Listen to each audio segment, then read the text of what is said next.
કરમસદ આણંદ મહાનગરપાલિકાની ચૂંટણીમાં અત્યારે ભારતીય જનતા પાર્ટીના ઉમેદવારોને ઠેર ઠેર જનપ્રતિસાદ મળી રહ્યો છે। વોર્ડ નંબર 1ની અંદર પણ ભારતીય જનતા પાર્ટીના જે ઉમેદવારો છે તે અત્યારે જન સમર્થન મેળવવા માટે અત્યારે નીકળ્યા છે। ખાસ કરીને આપણે વાત કરીશું સીધા જ ઉમેદવારો પાસે। રોનક, પહેલી જ વખત ચૂંટણી લડી રહ્યા છો અને ભારતીય જનતા પાર્ટીએ વિશ્વાસ મૂકીને ટિકિટ આપી છે, શું કહેશો?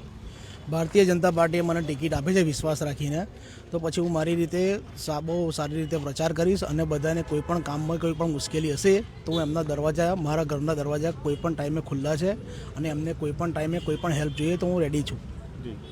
નિકિતાબેન, ચૂંટણી લડી રહ્યા છો, ભારતીય જનતા પાર્ટીએ વિશ્વાસ મૂક્યો છે, શું કહેશો? ભારતીય જનતા પાર્ટીએ વિશ્વાસ મૂક્યો છે તો અમે એ રીતે સરસ કામ કરીશું ચૂંટાઈને। નિકિતાબેન, પ્રજાની વચ્ચે કેટલા રહેશો? ભાજપે જ્યારે ફરી એક વખત મેદાને ઉતર્યા, અગાઉ કાઉન્સિલર લડી ચૂક્યા છે પણ હવે મહાનગરપાલિકા લડો છો, કેટલા તત્પર રહેશો પ્રજા માટે? પબ્લિક જેટલું કહેશે એટલા કામ અમે પૂરા કરવાનો ટ્રાય કરીશું બને એટલા। અને વિકાસને લઈને તમારી શું ઈચ્છા છે? વિકાસને લઈને જે બધી એ લોકોની જરૂરિયાતો છે એ બધી પૂરી કરશું અમે વહેલી તકે।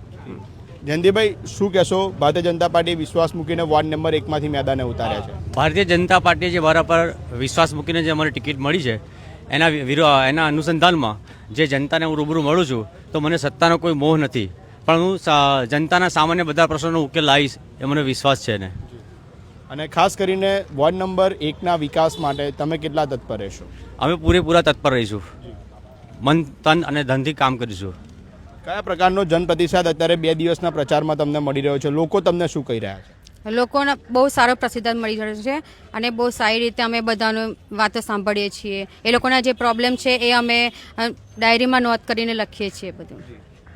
તો જે પ્રમાણે આ ભારતીય જનતા પાર્ટીના વોર્ડ નંબર 1ના 4 ઉમેદવારો છે અને કહી રહ્યા છે કે જે અગાઉના જે ભારતીય જનતા પાર્ટીએ જે વિકાસના કાર્યો કરેલા છે, સાથે જ ભાજપ સરકારે જે સરકારની જે યોજનાઓ છે તેના જે લાભો છે એ 90% લોકોના સુધી ઘરે પહોંચ્યા છે અને તેનો જ જે સીધો જ ફાયદો છે આ તમામ ઉમેદવારોને છે મળી રહ્યો છે।